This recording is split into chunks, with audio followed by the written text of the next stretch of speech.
kore ke hufanga mo hinga i tala whatapu ka pe ku whatapu a whapen. Talangata e te au whai ki tua mama o tuka ata mo e whainga maari e koni ke o atua e mo polokalama ko ia ko whawhango SAIONE a ia ko ma o atu i he wike ki toa pepa mo 5 kau SALESI VAKA pe me sene au se te ria. Tama pe ka inga kuongo le rea tu pe tau polokalama ke te ki mo tolu ki apina. Pea ku whamalo la het ke te ki mo tolu ho mo whakau mai ko ia pa mo popo mai ki tau polokalama whawhango SAIONE a ia ko ma whahoko atu pa mo 5 kau i he wike ko toa pe. Ko loto pe ki utai de re 5 kau. 5 kau SALESI VAKA ki sene Australia. Malo ma ata mau e ahoni 5 kau pe malo e ngau e pe mi hena. Ko ilo pe ko e weekend e ta hapta wa o kia tau fa malo pe i he ofa e o tua kune ke o mai ai koloma i ko mana mo ui lava ke ta ke lava o foi fetala no aki ai i he ope ke fa hoko polokalama whawhango SAIONE fe ha ke 5 kau fe ha ke ai family pe mo fatongia fa hoko i sene Australia malo a bit solo o go fa feta e gi ka koe lau maare maanione ne whakalau natula kai whakakakato ai o ki polokalama o ta whakahoko he wike ko toa pesolo. Koi. Pea koe tuunga o e whonuani o ku koe weekend ku mau ki la a mai ka mahino pe koe la pe whai tau momoko o ki malohi ange pe ai momoko i he la a. Koi. Koe tu ngai aku mau ai ka koe ya ko ke poli futa fu momoko angi. Koe family solo mau ke no fope. Hange mau no prison he hotel. E tau pe koe na ki ke he pe he koe te au pe ke hotel e ui ai hono kau ngā au e whakafo au hoto ki motui tau he pongpongi he te i he pa flomo mo umea pe. Oku ia e kau clean, ia e kau ko ki whakafo ofa pe ia o e nofo i he te.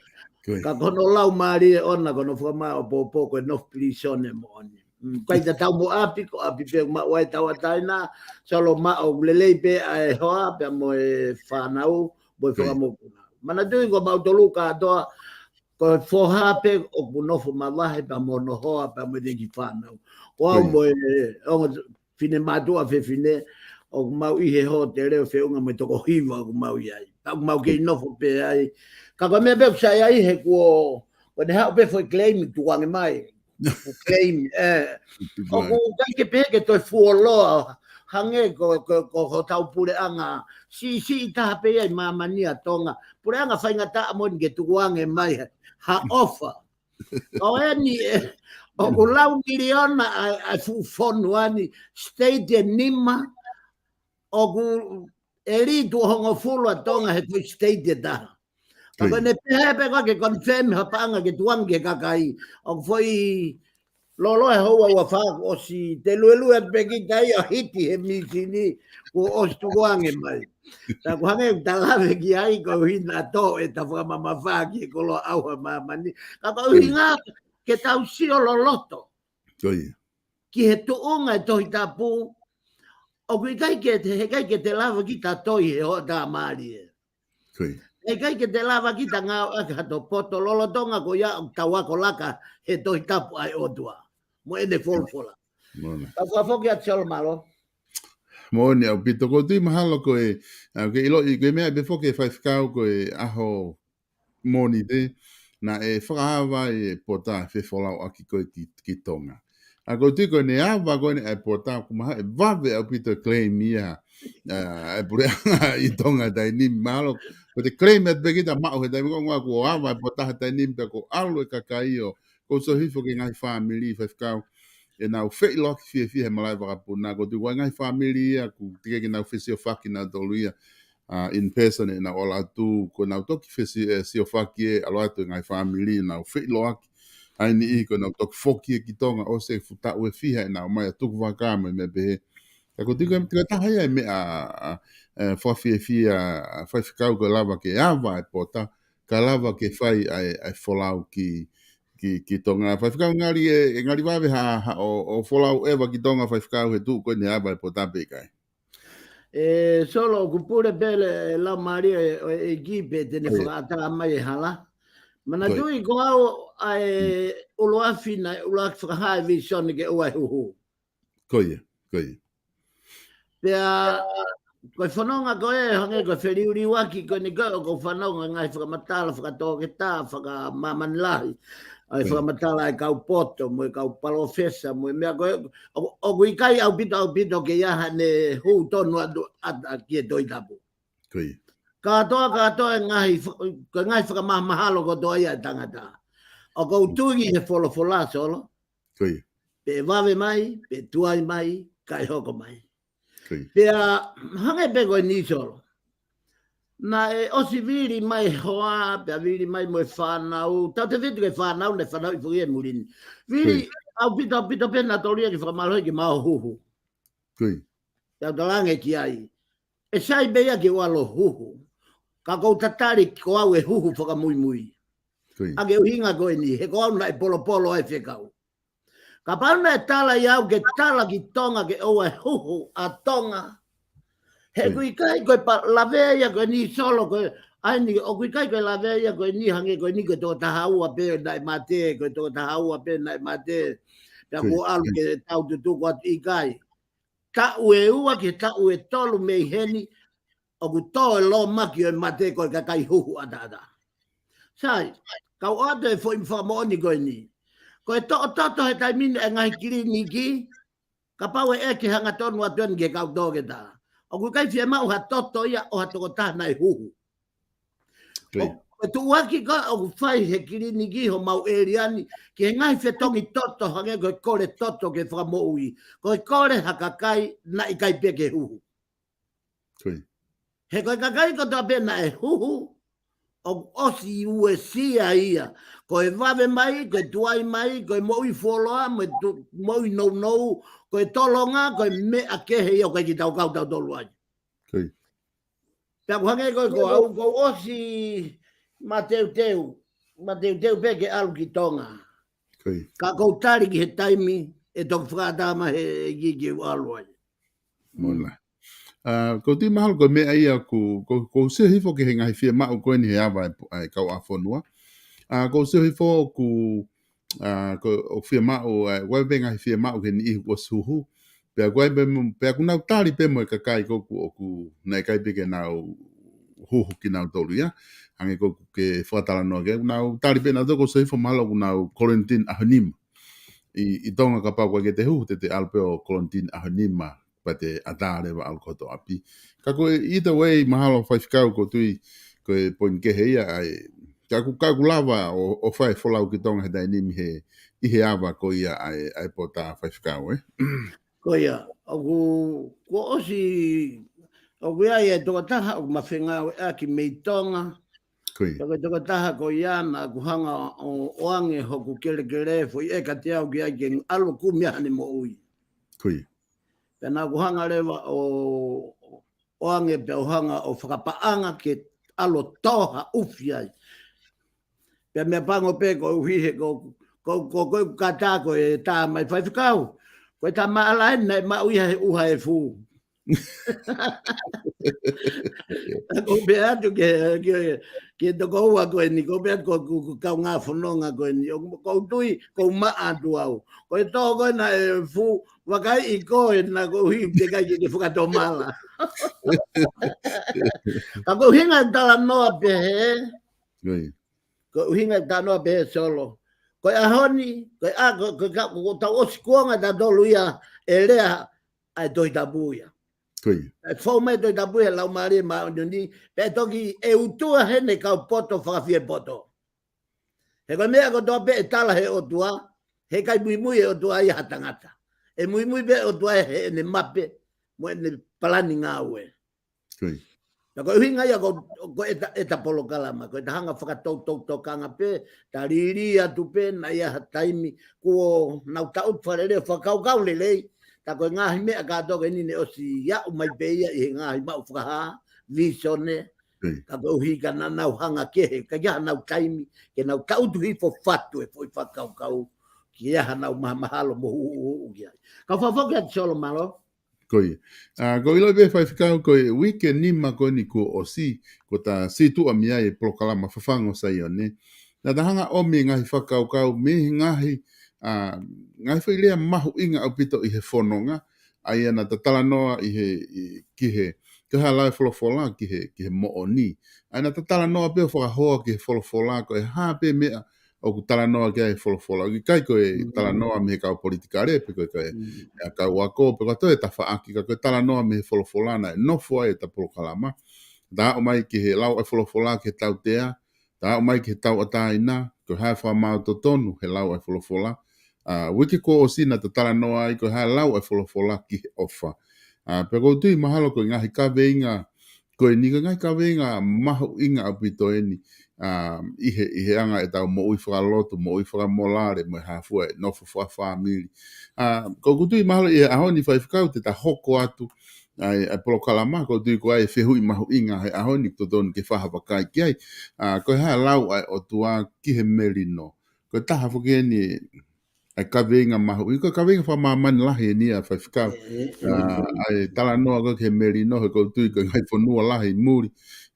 O whahoko e tau mo e whekai naki pa mo hafua o ku whai hano tala noa e o au ke le volo maalunga whaka wahapure anga ai tala noa ke meri no ka koe whakau ko pia ku hoko pe he no whafo noa i tonga o ku ia e mea ko i kai ke merino o ku lava pe ai kakai he tau tui wha politikare ko whatata ki ai o ku lava pe he tui wha politikare ke ni hanga wahe o kai merina nofo ai family ka hiri en ko nofo ai family pa ko ke tuhu ki tau ia ki ha family ke o mai ha ingoa ha family ke whai aki ha whatata ka ko tau tala noa pe o ku hoko ia me he revolo o nofo wha family nofo whaka siasi nofo whaka kolo nofo whakafonua, pia ku hoko wha mamana lahi. Ko no mahu inga ia o e ilea koe ni koe melino, ka koe ha koe ai lau ai wholofola te utuku atu kai te koe whai whikau ki hanga o whai ha novete mo hano tala noa ki ai ki he mahu inga mo loloto, ai tala noa ai wholofola ki he melino, koe whakamelino. Maria pit e solo pia kou kore whamore atu whatapatu ki he reti o ka afo ki ai kau whanongo, ka inga tonga ko toa pe ko hi ka ta to mai to i tapu ko ha mama ke ne hulu e ta Polokalama. Pea o ko mare ia ho fatu mai ai ngahi makatuunga koe o e merino na ke hanga pe e ko lau mai. Ai whaka merino i e family e siasi pea ka ke whakatoka ngai koe foi mea pia tahana kai ke puaki mai ai koe foi mea na taritari atu ai.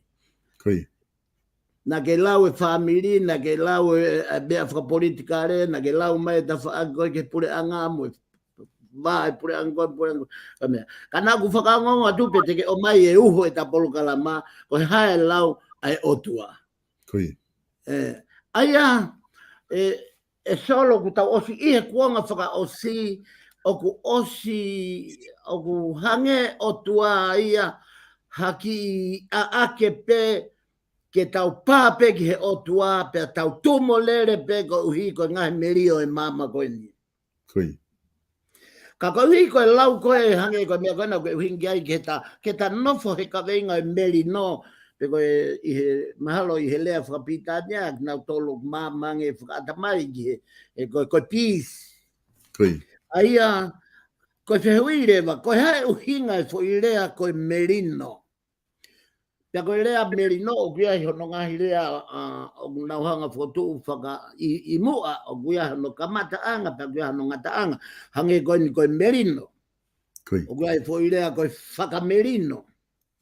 O kuia hi fo i rea koe merino anga. Pake hanga whakatoka ngai katoa uhinga ai ngahi fo i rea ni. Na kisi o ifo ke fotu ulao na fai e kabinetia ne afi. Pea na upauri hou me hou e wafa e na nofo pe i he whakatonu e o kumo e na e moe hafua ngahi mea. O whakatatau ke whakahoa ke rea whakapitania. Ko he mea ukai ke tau mai tohi tapu he koe kautonga. Ko hi e whai ngofua hono whakapalangi kai whatu e rea me tohi tapu ko hono inga ke whaka o tua pe whakatohi tapu ai mea au tau whai he koe tohi tapu te tau whakatonu vea e tau moui me he aho e wha ere i ke aho e made he kai kia taha ia mama o me iai kai ke koe anga ia koe e whamatala i he koe whaerea koe merino e solo koe whaerea koe nina e kamata whaerea ia e iwi mo a tama e na tupu me he mea o kui koe fie o tua, fie mao mawhai, fie kumi langi. E hangarewa e ngata o verei a iwi, e hangarewa e iwi o verei a tama, o more ai e foi, tapuaki ko ia me whahinga e tangata, ko e merino, ka na foto e naua ai fo irea ko ia uaki ko merino ko hono rea whehanga hangai ko tai merino pakapau te tato hanga analaiso ke toi movete ange pe mahino ange ko hai uhinga ai fo irea ko tai merino ko langa ava heva ko kamata e tau ua ko mea kana tokanga ke whakatupu ke tau tahabe kamata anga ia tāpuaki mo monu ia taha he mea kotoa. Pea koe mea ia kui koe merino. Koe merino koe taha. Sai, ta foto e veu go ni. Ko hai uhinga e fuile go sias. Tatari le vai. Ko siasi, ko lau mari taha, me ataha, fakau kau taha, ngau fakataha. Ko uhinga siasi. Ko hai pure anga. Ko no vete ko pure anga o pehe. Ko pure anga, ko ulunganga e kakai e fonua. Ko me ia kui ko pure anga. Hange ko ni, king tu pawono. Ko e kakai ko to ape whangasipi atu pawono, ko pau ke nau ulunganga i whakaapapa i ho nau tui. Sai, ko me ia kui ko pure anga, ko e pure ai ulunganga o fonua ihe, ko me ia kui ko merino. Ko taimi ko o alanga a vai pe hoko mai ai mea ko ni ko tae merino ko ha kakai anga tuu kakai whakawhepaki pa ko na tula kakai ko ako nau imista tonu ko setane pe mo devolo foki pitau ke kamata anga ko ia be pa ko tuunga ia ko o tonga ki ai he ahoni sai tuanga tonga ia kata foki mai ke toi tapu ko hona uinga ko tala noa ko toi tapu e solo na e kamata pe ai langa a vai ia e kau ispide. Hanga kau ispide ngahi kovi be na ngahi na hanga ngahi hanga so manu ai kau he pelu. Pe na fokotu ere a ko ni giai ko ere o popula ko ere o muri. Ai ko me ia ko sio lalo pe lalo pe ko ha races. O ko sio lalo. Ko hinga ia ai pekia na hawa si sua fai. Sai, kai ke ta no foi go hinga he ko ta lave begi ai go higo ngai whakamoni. Ko ene ngai whakamoni pe me to hita pu solo. Ta hanga lako ate ngai whakamoni ko no hinga pe ta toki ta pati ai pepe ko ka ia po tohi e to ko loa pe ta osi o ta lea ko to pe he ka kano e to hita pu. Ma ti wa ni ma pe si va o pe he e si su ai ko si su na ana fuilea. Si su pe ko se su ko huafa ko ngai huafa ia e otua mano ia ka ko nau tolu o nau whakatupu merino he e uia ki nau tolu ko ngai foha o e otua ka kano ia ko naka sisu ka pau ko ato taha loto lerei koe ka pau ko ato taha loto merino koe o uia ko e foha ko e otua ko o fefine ko e otua ka ke whakatonga e mea tauke ai. Tauke ta tolo he funge esi ko unga. Ka kuke mana tui ke na tula e unga, o kune tui o whakatatau ki hono mama wha. Koe whainga mon mano lue mamari e, ka koe whainga mon mano malo. Koe ne lue aki pe anaia ka kaka mo unga e tuai beia ka upau beia kea. Ka kohi ko nonge esi, ka taimpe ko ku alua yo fi pa kune hui e nges ko ya ka auria kum nges for all whakatoka nga e kakai langa a vahe whakatoka nga e kakai o na whakatupe ta e merino o pehe na ulunganga pa kui kai ke hui ki na toke whanau e o tua whanau ia te volo i longa rere ia he kuonga koe ni neongo koe whai whekau au ka koe whai whekau kuanga kakai he ngutu kapkape. Ko taim ko tope ko malanga i kata mai kakai ia. Ingai ko ia tolo, o ke fa kata mai e kape. Ko me ia ko foha o tua, ko me ako na kena sisu, mati wa ni investima. Mo no ia ka ko na tolo na fatu merino, he e ui ki na tolo. Ko ngai foha o tua. Solo ko firma o ia, o ke firma o ia malo be tau hi tamai. Malo be tau hi fae. O ko tokanga ke mo ui pe ko hoko ulunganga ko foha o tua bigai. Taka pau he kai ke ulunganga i whanau ai o tua. Oi whakapo.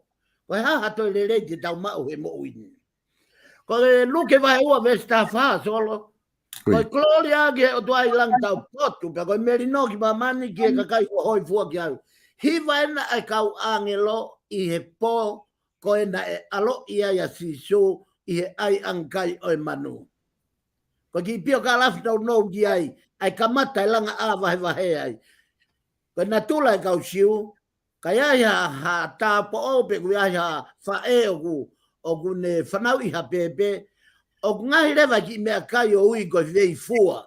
Ko au mai ki mo haka pe ai mo ki foi kumala pe ki foi hopa o ai pe ospa na wo ave ko na wo fa malo ki he otua I ene tau he fa me fa ngata a ko na hoko ki ai pe aku ma o mo ui fata e fa pe mo ne tama pe na tau ia ko foi unanga ia fonua o ke ilo foi me e foi fonu ko e fa le telefono nga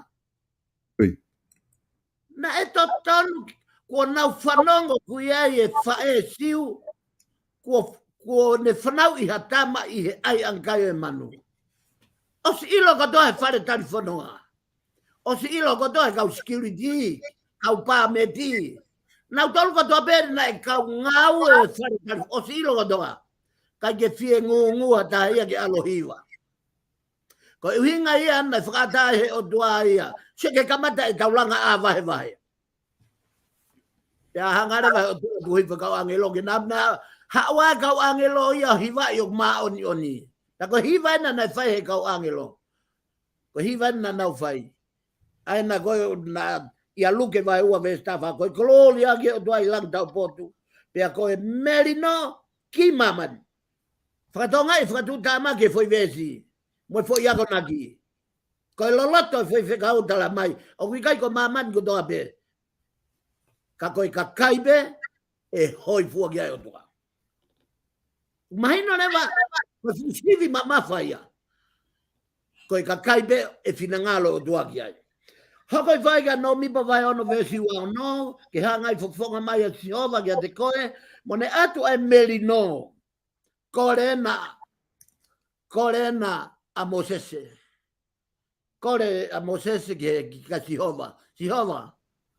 Ka pau o tua koe. Ka ke hanga mua whakahifo o melino ke inasi ai ka inga Israeli.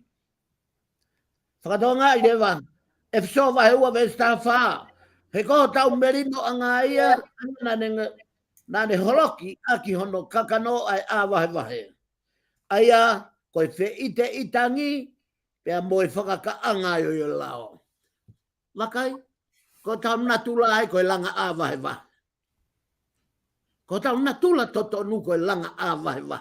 Rea pe, ke tuku hifua mea, koe langa a wahewa eia. Whainga taa ke te hanga o tala noa lere I hataha. Whainga taa neanga ngawe lele a te vita. O whainga taa pe kauia ke upehe atu ke tangata lere I a te vita. Koe hano hinga. Kono uinga koku kita. He ka pauna e mate ho kita. Toki ata hongulo toki hiki a te vita, hiki a Paula, hiki a Semis, hiki a Sione. Kono uinga he mate ho kita. Paka mo ui ho kita. Koe fo yang hala ia ko ia. Koe whanau ia mi te molo. Te kai ngata ai, kata whakaose aki mua ki fo I potohi koe ni, kai ata kai tuatu ki laini. E fiso wa ua me stafi tu. E nai hau o tala merino kia dek nau tolu na mama o. Mo tala merino kia dek nau tolu na e ofi. He wakai ha mea ia te ia pe. Hau a sisu kalaisi. O whanongonongo e merino I maman kadoa. O ta tau pe ia dek nau tolu e ofi. Uhinga ia ke kau siu. Moki nau tolu e mama o. Ilonga ia uhinga ia ke kau sendaire. Na e hao a sisu o I kai hao ke kau siube. Na e hao a sisu, na e kai koe kau siube me kau sendaire. Ka na e hifo sisu ma maman gato. Mahalo, ko ngai potohi ko ni pe a kou tuatu, pe whakaata rewa ke ta vete o ka pau o taia hata taimi. Moha ngahi mea o ke tokang kia I solo kau whafokia. Malo pito, fai kau pe ko tu au maho inga pito. Ka venga ko ni ko ki hanga o tuku mai pe ko ke tala noa ki ai merino, ai maho inga ko ni merino hanga ko ia ko ke tala noa ki ai. O ko ke na ke a whakaha whoki ho whakamatala whaifikau ko merino ko taimia o ku tau tahai. Ai ko taimi ko ku tau tai merino ai ko taimia o ku tau kehe ai pa tau langa a wahe. I he tau kehe ko ia he. O ku ko whehui a ku ia a whaifikau whaingo fuape. Ko taimi ko tau hao ai ko kau karistiane. Pea kuai whoke taime tahai tau mahu inga ia tau tolu ia he tala noa si hange kuhanga e he whakawhekiki i he ngahi mea whakawholofola mo mea. O kune hanga ia o a wahe ai kakai toko lahi i he taimi o kuna hao ai koe kihe lotu.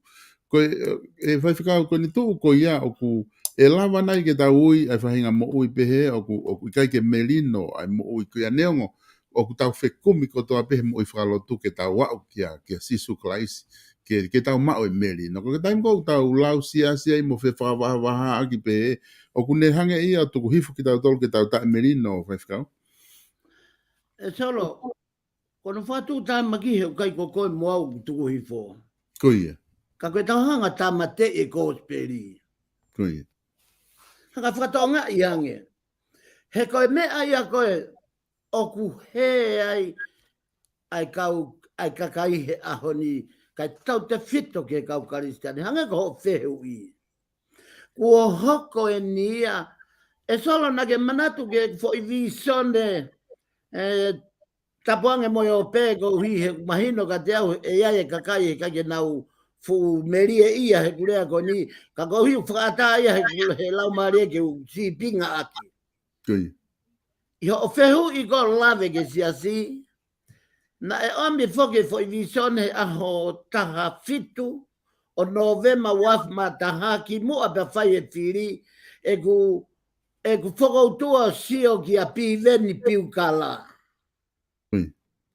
O te kai ke sio au i a piveni, kai ke iloa i miso piveni, tangata whewhea piveni, hae tuunga whakaako nei au ki a piveni. Kana e hanga he lau maria o mai e i miso o piveni. O whakaha mai, ko hu mai a piveni, o whakarea mai. Ko hae whekau te walo ave ke whare. Tako e kutari ki ai na pehe. Alo to'o mai e o tua ki mua. Pea ave ulunganga whafonua, moeanga whafonua tuki mui. He koe o tua o kei o tua, koe ulunganga whakafonua, koe ulunganga ia e tangata. Kai au e mua e tangata he o tua.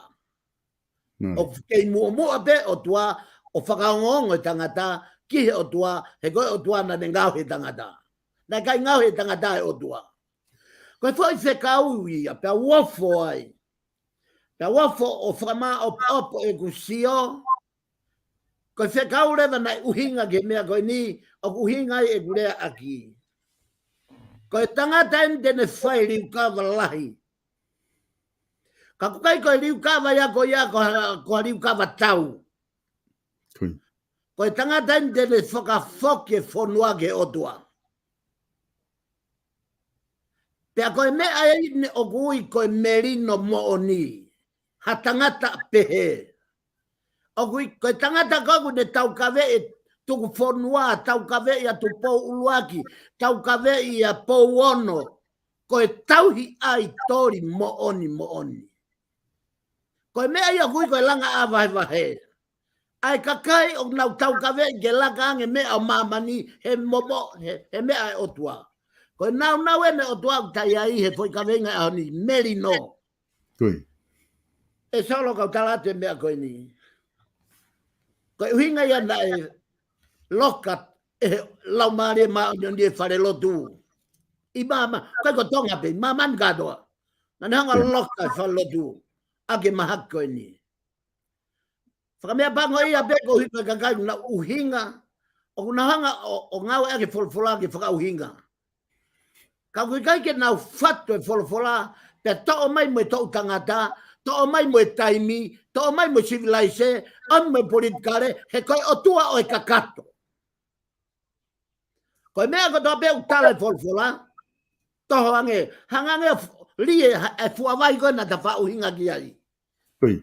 ka mau do donu lie nge be oku hoa eni moi taimi oku hoa eni moi to tangata oku hoa eni moi lunganga fa fonua ai ni ulotonga va lau mo ke mo tau kape atonga ya honi kana ala tu pe hala oku kai ko uhinga ya ai otua kua pau ke te hanga lula fua mea ko doa be he koe otua ku osi mea koe nan talaga si obe se ke foi hou hau ai otua na ke ise koe uhinga ene koe uhinga ene otua ki he kau fare i hala si obe otna tolo pou i anga halaga si obe ta tok talange te hanu ko si obe ta talange he otua e si obe Fahake fuka kai kona na nau farei ko na nau fe he taim na fua e langi o fola e langi na nau se he taim na hangai o velo e pou e ungesi o ku pe he e tau whanonga he ahoni o ke ilo longa a koe o ku hoko i tonga o ku ose a fio i bia he o tua ka ku ke ilo koe tuunga kau tonga he kai ke lava ia ke nau fou nau tolu ha mea. E kei, koe mea katoa pe e ome o tua koe mea ia whai. Pau ke politkare tonga ulua ki ia. Ua, kua pau ke toi whakawha e lo tu o lele iange. Tui. Tolu. Kua pau ke nau toki mama ka nau tolo ina tuunga o kia ia tui. Mono fare o gai ho eiki gai no pere. Katoa e umea ko ia. Ko uhinga ia o tau kawe ia i e visione koni ki tau masi koni ko Paula Piven Piukala. O kai ke kau au ke patoa. O kai ke kau au pe ko ilo au maheni au mo Piveni. O ko nafo he visione. Na os whakahino hino salo. Ko e whiri ko ni ko whiri o tai whaka o tua. I kai kuke ongo i he kai mini, ai loloto mea nei tala he o tua. O hinga ia kou rea hanga tonu o tua i, he kohana o hinga kai ke mana wahe eo. Luke wahe ongo fulma ua. O te mo mana wahe, ki ha tangata moha mawhai pure, o ha tui, no pere, kau polisi, lao, konistu tone, mo mana wahe ke o tua. He koe o tua bea mawhai ke ne hanga tabdeo sino, whakauha mo lau maari. Pako hinga ia, pakapau koe ta kōrenga koe ni mo ta kaila koe ni o ta he. E solo, koe pehu ina ke koe mahak whakau he ia tonga. Ta koe whakamahino atu pe me folofola. Ke lahe folfola mo ulunganga whaponua. Ulunganga whakalotu koe na otonga. Nau na tala noa he kahoa mo sisiki mua. O hange koe to mo uilele ia he kahoa he taimini. Ka kohana whakama opo ate nunu e talangata koe ia ke visone. Koe ia enu te tawa uki ai. Whakawheta. Na ostale visone koe ke mea whana ke polo. Koe mea whana, ngutu e mea whana. Australia, New Zealand, Tonga. Ufi ake fuka Tonga, fuka Australia, fuka New Zealand. Na e tala moia ta hiva ano. Tau ene fiha me iai. Koe me aia kui koe langa a vahe. Koe tae merino, koe tae whanongo. Ka mo whakatoka nga i kainga Australia, koe mea ta tau pe. Solo, koe ku, o whakamu ke ta toa mai a ka kano o fwoi mea koe he ta POLOKALAMA. Tui. Koe tuunga koe ni o fwoi rea koe merino. Koe merino, koe laumari e taha, whakaukau taha, ngau e whakataha, whakapapa, ke nau tuu whakataha. Me ai ui koe whakatupu merino. Katoa e ngai mawhai koe ni. Whakapapa i akia e otua. Mohono nau, mohono Gloria, mohono, ta koe mea ia oku mohono langi. pe koe me ai o kui koe tonu ai tuku fonua. Koe tuku fonua koe o whai holo ai ke, koe me o kui koe whakatupu ita, whakatupu kore tau whana, ai no whai. Pe a kai ke ulea pe ko hinga, he o ku uhinga, he ku hala doi tabu. O ku hala no whakauhinga doi tabu ko me tolonga e longa. Sai, ka whoki mai ke mea koe ni solo, mahino lele kai kataki, whakamao popo mai a mamani, haki minit pe e, sekondi pe fia ko hikata. Na e, langa a vai, koe fu a vai koe ni, fu a maka pliki koe ni, i e vai kau uri pe moi kau hine ina. Kui. Na ia e vai, o e kau India kula, pe moi kau hine ina i Amerika. Feitu ko toa pena ia e vai, ko tonga. Na kai ke ilo i tonga ia ai mea koe nofo langa a vai. Koe mea gana e ilo ake a tonga ia e mamani he senturi koe ni kua osi. Na e ilo ake a tonga ia koe nofo a kāinga, pe koe nofo whare taha, pe koe nofo tui taha, o tua taha, pe nau hiki ai. Koe hinga ina fu, lang ia pe ai a tupou tolu, tupou whaa. Kui. Hanga whakatonga i fu wālahi koe nu hoko e aho ni. Koe talanoa koe ne toi efesor na talave ki ai. Koe mea tatau solo. Koe vai kau sentaire mo e kau siu. Ka ke whakatonga i e liriu kuonga. O se foi tau tangata liriu e kuonga. O se foi tau tangata liriu e kuonga. Koe liriu kuonga. Uki kai ko ha mea i ha apoto i mamani. Koe tafe ia o e mawhai e otua o whai e liriu kuonga. Whakarea me civilise koe liriu taimi pe koe wasi. Koe wasi o mamani o pure i he otua. Koe uhinga e nei whanau ia i taua mo mate. Ko hono uhinga koe teka ia taimi. Kui. He koe kai lava ta ofi. Ko ke si whakatonga ngai ho mokolo solo. Ha motua whai whekau pe ko motua pure whakavahe. Ko tuk tau pe he teka tami. Ei, tau puke ni. Ke ua nā toi au ke tau ka hau. Hala ata. Ka ia poto i mamani. Tene lava ta ofi teka o taimi. He koe taimi ko e o tuaia. Ka koe hinga ia ko pe atuai. Koe u mea ka atoka nu tau whanonga i nai hoko pe ia. Nai hoko pe ia kuonga sisu. Na hifo sisu valahi koe vai kau sisu ya mo kau sendaire. Kui. Pena hoko pe ia he kuonga mo se. Koe va o kau ispite pe mo kau hebelu. Na hoko pe ia isleri i hatu i. Ka toi ngai hatu i koe na hoko ai fu va koe ni.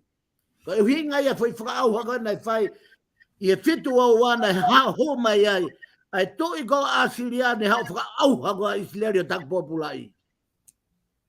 Ko e hinga pe koe wako ia. Na ia e laulanu, na ia e siolalo, na ia e tau kapkape. Ai ni pe au whanau i mai he aho ni. Ko mua mai ang halanga to kumi me whakau ha. Kui. Pea koe ke kau whai taimini koe ke i e ang halanga. Ko whakamau ke kore ko kau ngāwa, whanga toko ua whai whekau. Ko hano whainga tāki tau whakamore aki. Te koe kai ke uhinga i nia ko hao e motu ani. Ka koe ku kore, whewhe ke tau. Whai whekau ko toa pe o kui koe whai whekau tonga. Ta tau pe si asi tonga ho egi. Ka tonga ngā e whai wā langa a vai. Vai, ai si. Ia e vai, si koe. Tau hau me iai, ke pure anga. Ui ai e vai. Vai e ta whankoe. Fefe vai, ka ho egi. Fefe vai, sio ke ngahi langa a vai ko ia. Kua whanau solo hange hati e mu. Whanawhanau e ngalai hangi a jemu. Pea au foki ki he maui whakapoi tui a tangata. O kei whai be langa a vai ai. Lotu he ahoni, aki, e maa oni ona sisu. A pongi, kaka. Whai ki kaka a pongi, ko uhi, ko te voloia. No fa pe te volo mo sisu he loto pe taha. Ka kuna tau whetongi e taloni. Taloni pe te volo, pureia. Kai haa e tangata ka lotu. Kai haa e tangata mau mawhai. O koe hinga ia na ta whapolokala mai pao talatu. Koe pōna keni. Koe mātua ki tamte. A sino, a ta mai, iwi, lau maari. Koe hinga ia sisu. Ka mate ko toa ka upala to taloni. Koe taimi ko taloni a sisu he mo ui e tangata. Ka te ane fo i lea hala. Ka uku fefeka. Ka uku fefeka ia sisu. Ka uku ane fo i lea. Koe ne whaerea ko toa beana tonu. Ko hi he kai ko ia gurea, ka ko si sua gurea. Ko ia whai ene sio. Ko e sio ka toa beana te sio aki. Ko e hinga tau sio kovi ai, pa tau sio ai o tono loto mo. Kai haa aki e tau sio. Ko no hinga ka he pule te volo i hoto kano i mata. Ko e hinga ia solo ngai mea koni utatala noa ki ai i he whainga taa i langa a vai. Pena e vai bea mama te tau. Lo tonga va Lucia mo Ukraine he taimi. Koi. Ka kapa ko solo ki Lucia mo Ukraine. Fe tonga. O kia vai tonga. Fe fulo to fare area. Ta ki hua ngeke lo fare area e bongbongini. Ko ta auto mo do minister ko mo minister ko e. Ka re ha ke mo do ko pe. O ka ke re ba ya ka ko no si pepe. Ma si ki vare ko e. Ka piloto ko e la vai e so ko hi fa si so pegia na si su o fai foi lau ne hanga holoke fu a vai a que no kakano ko hinga ya a Paula he tohi e so vai u a bestafa he ko tau merino anga ia na de holoki a que no kakano ai a vai aia koe fe ite i tangi. Sike te volo. Nau ko te volo. O mareta no fusi atke longa a. Whakata e o tua, nonga. Koe hape me o hoko mai. E kune o si ilo ia koe te volo. Koe whetakai koe. Nai tonu ke te volo mai e kai o tua tu e. Koe ia tolo. Kono whai ngatau te volo mai e te menio atu. Te volo mai e pulo atu e. Malo pito vai fica imagino pito ai fatala no que fai oku ai fehu ihenia a te vita oku ne o mai ne fehu oku ne faha mai malo ngau fra papa tu que fai fica o ki fehu i tau dai na pen ko ulunganga fa fonua tonga ko fra apa ko ofa me no melino me fuka o tonga ikai ko o tuai ai mahalo ko ke fehui fa fica o hinga mai ko anga fa fonua tonga ka wai fra apa ofa no fo melino mo fuka o tonga ikai ko o tuai ko ni ko fehui ku fa hoko mai e te vita mano Pe fehui kana ku o mai te vita mano ku fehui he materie ka tonga ai au sio ia ki o sio ia ki fuka ko folfola ia ko whakapapa ia ko whakapapa ke ua te taurea kovi ke tui ko whakapapa o ke whakatonga i ene whehui o ku hau ene whehui ke oange tari pe o ku ikai ko ulunganga ko ulunganga ia o otua ko ulunganga ia otua ka ke hanga whakatoka nga i e fo i palo pare ma solo. Tau noko tatolo pipiki he mea ha mai, kai tuku e mea mooni ko tau loto. Ko whea o mooni ange, ko e ku loto whakaapa ka tupo ono. O pehe mai pehe mai e giga te au. Alo lea ki e a tupo ono, o ku he ene taki. ko hi tala noa whakatata pe ni solo. Koe. Taka taimi koe o kou alua yo lea e ho afio. Whaha mai he lau mareo ku ke he mi ho tunga taki. Sio ke whai mea iau kai ke maka taki o au ke whehu i koe nā. Ke whakatoka ngai. Nari. Kai ke loto nau tolu ke whai ngā ue ke nau whanongo mai.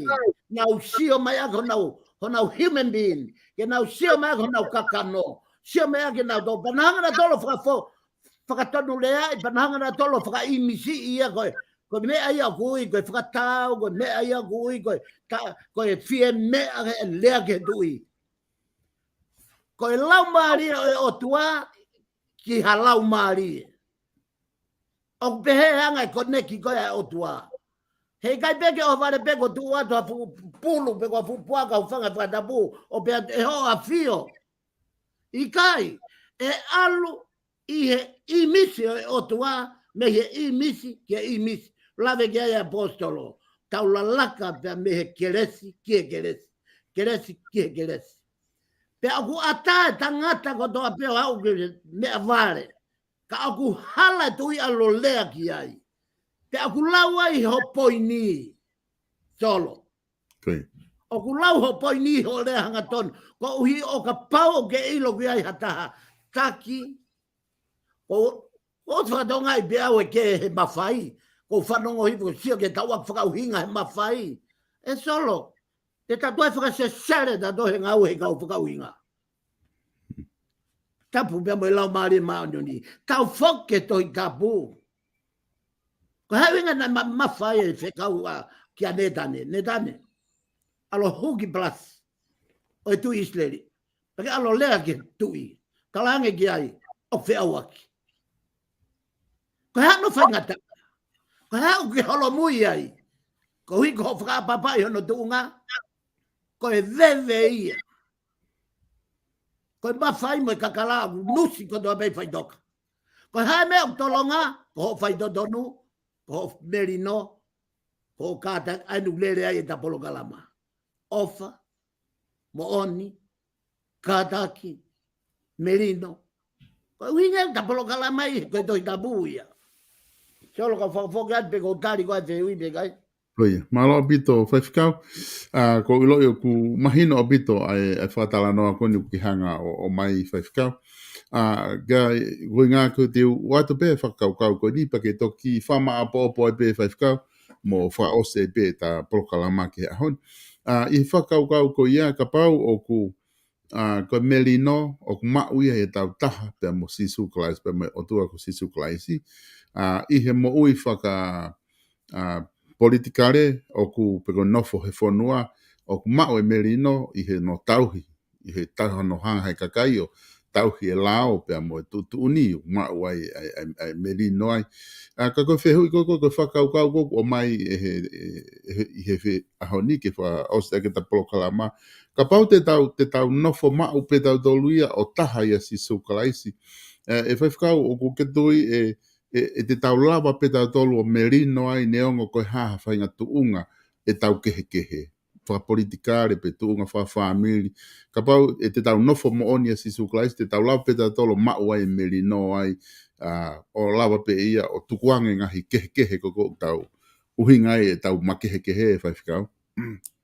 Maloa pito solo pia go kau whehui lelei pia o mama o pito aho whehui ka koe koia koe poini ia. Koe poini ia e solo. Koe tohi tapu, koe tari o sisu ke mo ui, koe whanau i fo'ou, koe mau o sisu o ulunganga ake sisu. Pia te tau toki taha mo oni. Ka paure te tau malanga e tau toi merino, pe tau malanga e tau toluia ai taha ka o sian ko ia o ko ikai peke ke to loto tukulolo ko ke pure pe ho kita e hanga ho kita mau i taha Nari. o ku toki malava e taha ia he pekia mate au pito ai toko taha hange ko ni solo e lava hatangata e toko ua ke na whakauri ha foi fohe pe taha o apats. E tena te koe mea hoko tena whewhusi aki. E fusi e he kuia e ongo o toko taha koe, kuia e ongo e toko taha koe. Te au whaka o tua pe ia. He kuia e neongo, ma kuia e ongo e toko taha. Ka koe taim ke a o atuai ka kolosi anga, e kaila tama koe. Tō! E pehate tamaya koe. O kufu kei mamao. Ka lere atu pe. Whakatoka ngā iangi o kuhinga e langa a, koe mea ia kui koe langa a vai, pe koe mea ia kui koe nofta e meri no. Ko sisu kalais pea e fohe. Fohe e mo ui, whakafoi tui. Mo ui whakawhamiri, koe uhinga ia solo tau kore ai, e he huspani divi. Whae mam, mo e whanau, mo mai ke tau lotu kono inga, ke ave pe whamiri ke sisu, he koe tonu pe, koe ne ave pe ka sisu pe whakaure sisu, tonu e mea kotoa, kai tā mea hala. Mea kotoa rau ke te whoaki. Ton, he koe whoaki, koe whekau e sisu. Kai tau te whito ke kuanga koe ni solo kuanga whaingataa, ai kuanga koe ni. Solo, ko tui peku, i he tatuunga whama opo e ta polokalama i e honi, o ko ta whoki ke tempare. E solo, ta whoki ke tempare. O ke ilo tempare, na ea upe, ai no nofo ta meri no ia i e tempare o whaia e naulotu. He na iai fu pui ia na e tau ia i he o ne whakangata e kau sentaire pia me he tawhaaki koe ai kau siu. Pia na iai hono lao ona. Ne hono lao ia o ona. Pia koe lao ko ia solo. Koe lao ko ia na e toki ilo pe lao ko ia i he taha walu fitu taha. Taha walu fitu taha. Pea whoake te pou luaki he taha walu fitu ni ma ai konistu tone. Kana e toki ilo pe fukonga maka ia i he taha walu fitu taha. O ku tohi ai e ngahi rea koe ni. Koe konistu tone ia pe koe lao ia tempare. E tapu ke hu hamuri ki he potu topu tapu whaka insenis, au tutu ai insenis koe whei lau. Whakataha pia moe kakai o e potu o ku iai ai kausiu. He koe kakai ia ku otu whakatapui ma ai otua. Nai toki ilo peta he whitai fukonga maka koe ni. Hiri hono tutu e tempare he fitnoa. 80. Ai aka fitnoa 80 after death. Hiri ai pekia a sisu kalaisi pia toki ilo ai mea koe ni. Sai. Koe uhinga nai kea ki tainga lotu i FSO. Aina tare soni ai koe a FSO vai ua vesta wha. FSO vai ua vesta fitu. Koe uhinga na nau kea ai. Hena e ngau e Paulo ia, whaka apostolo. Pia moe matapure sentaire ko tilo fiamma. Pia koe taimi koe o ngau e Paulo ki e tempare. O si mahalo i te he kau siu ia, o mau i e Paula, o kune ave me ia, o laka, o mau i e Paula, a konistu tone mo lao e tempare. Whakatoka ngā iang whakatu tāmaki, a hono whau e lao, whakatonu e lao ke toi tapu. Kui. Kana hangana toa mahamalo, ko hingana nau puke a Paula o ave o tupirisone. Ka kohi koe foi toki ia i longa hamuri. Pe koha sentaire. Pe koha tae kamu. Koe ngahire aina nau ngau e aki. Koe tae kamu. Koe muri mamao. Ko nau tala na tolu koe kakai koe ia. Koe kakai ia. Kai koe kau siu ia. Pa nau hanga rewa na tolo ta ofi mamafa na tolu. Ke nau whelā ka ake he tempare. Solo. Pea tau e fu pui koe vā ke ta ofi. O ko toa pe ia hui whai lotu. Lotu pe kau sentaire ke o tua pe taha. Ka nau lotu pe me ho nau pui. O stau pui. Lotu mai pe kau sentaire me ta whakoe a nau tolu. Ta whake kau tae kamu. Kai lotu atu e kau kamu me he. Kai toi ke ia mo e huhu. Tau mawai ua mamani he aoni e huhu mo ta e huhu. Ka hanga whakatoka ngā e mea koe ni solo. Ke ila foi mawai ua ko eni. Na e kai o os fra mai no be lao ka mau hata o laka ki potop tapu pe ko potu ko o ai ka usiu tamde. Ko no lao pe na de. Ta ko hinga tau manawa si ia he tunga tau au ia ia ni. Na hoko o tamde e ka kai lodu. He ko tunga ko lao ko bita donga ia honi. Ne os kai la te Polokalaman porio lao. Ta ko hinga ke porio lao. Ko iku anga o konistu tone atonga. E pure te volo ia ai. Ta ko ia peu kaka hau ko ko feunga mo e fare area. Ko ko pe ko fai to tonu al ko mo api. Sim. Fakatonga tori ai merino more merino ia mi ai. A hogana pekia ia si su solo. Kono fakama o popo e da Polokalama. Lolo tonga de tau kovi he kolosi. Holofa e pui ko ni. Siongi tau ia i kare vare. O kumei ke kilomita ia ua pe tolu pe fa ki he tembare. Tau a sisu ia i kare vare. Holofa e pui ia i he tembare. Ko uhinga ia Paula e foi vesi. Ko tau merino anga. Ko tau merino anga. Aia, nane holok ake ono kakano ai wahe. Aia koe fe ite itangi. Talu me ai. Nga uia Paula, koe ipu matu ak fili, koe evangelio fika uluaki. Kene hapai e gospeli, pea huge he kakai sendaile. E solo, koe merino, koe sisu kalaisi. Koe uhinga ia kore e ta Polokalama. Hei kai ke tau toi whakatonu ki ha mea.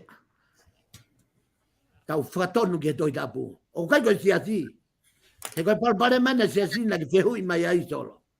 Ta koe mea ai angu hoko koe tau langa a vahe siasi. Ka ke whakatoka ngā iange. Ma mao e kakai me toi tapu. O na tolo piki tai he ulunganga whafonua. O na tolo piki tai ia tupo uluaki. O na tolo piki tai. O na tolo pipiki he kiri mea. Kairi aki hono kakano. Te mono uho. O e mea koe kosperi koe o tua. Te ataho tau lau maria ke lea mea o tua. Ke tau whakamerino mua. Ta koe tuunga ia oku iai. Na iai e tuunga koe ni. Koe mo tua koe ni ko tilofiama. Na e tawatai na peia. A ene alu holo he whikau a Paula. Mahina whaka Paula e folfola. Kana e tok whakapongi ia ki mui. I uhinga pe koe nau mamalo i pe. Hanga he lao kovi. O whakapongi whakauha kakai. Koe meri no. Ko sisu kalai solo. Solo. Ka pate ke mawahe mea sisu kalai. Koe mo moko atu whau. Aho family. Ka paute ke peki tai ia sisu kalai. Ka ka mendo kori. O kai koe uke nia ke tau pipiki e tau ofaho, tau marimo e tau whanau. Me maari e ia tau.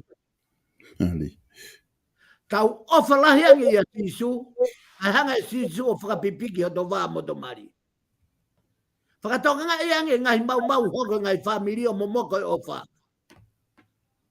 Ko hono uhinga, piki tai na tolo henge e simo e kakano, o hange ko ngai talaloto e ahoni o mai. Ofa ka sisu, ka pau ku ke fie, ofa moni ho mari, whai ko ka sisu. He ko whai ka sisu, ato ka hanga rewa sisu o toho maho mari. Mo fe ofa o whani, fe tai aki ho mo tau i maa, mo fe whaka apa aki, o au whoke whanau. Koe mea koe merino, koe merino solo, koe ko sisu kalais. Paka ia tahe mawahe mea sisu kalais. Koe toko taha whakatupkeia. Koe toko taha, koe uhinga i o ta taunga lea ai ke kakai o nau lea tuku hifo i he Facebooka. O fe whau ho. O i kai ke mao e mama e doi tapu. O tapa ke tuku hifo aho kaunga whanunga. He koe whakamau ki ho kaunga whanunga. O i kai whai aki ho sio, o kai whai aki ho ongo, o kai whai aki ho atamai, ka fai akia ai fina ngalo o e otua. Solo, te kalo o ia te polokalama, ka fafoki atu. Malo pito, fai fikau pe fa malo la hia tu he lava e ta polokalama. Ki a honi polokalama fa ofa ko ni ko fa ho ko fika o ki pe mai melino. O fa malo atu foki ke tiki mo tolu ko toa pe e ka mui mui i he polokalama. Steven Wailea fa malo atu ke tikoe o ku mau pe ho ko mini lotoni pe a mo o mai ho whakau kau pe a ku ke mo oni o ku ke tawatai na pe ke o mai ho whakau kau kai ke taofi e he polokalamani ataha hono o mai ho mo whakau kau ke tau wahe wahe ai he tokoni. O guai fo ke whaiwhikau e whihu ina e te o mai e te vita. Ma noa ko e makatunga ko whihu ko ni te o atu e ke ta toki kamata a ke ta polokalama ko ia i he wika hau. Ai ko e whihu i pe o ku whikau aki pe mono ave ko ia o ta ulunga ngā ki mui ka atu e o tua ki mua. Ai nane o mai e mo aki whihu ina tatala noa ke ai ka kune to e whakaha mai pe o mahino mai. Ka koe whakawhetu pe ka te vita. To e mea mai pe i he wika hau. Te matoki ange whainga maari ai ki whaiwhikau ke ne toi whamaala ālatu. Ke mahino ange ai whakau kau ko ia ku ke whinga ke whakamahino atu i he konga koe ni. Mahalo koe lawa pe tau polokalama ki aho ni. Pea koe whamalo lahi atu pe ka teki motoro kotoa pe. Pea pe whikati koe whaiwhikau. O whaat ka ti koe pe mo ngau e ku whai i Australia na. Ka mo mea tau toki whelongo aki i he wike ka hau.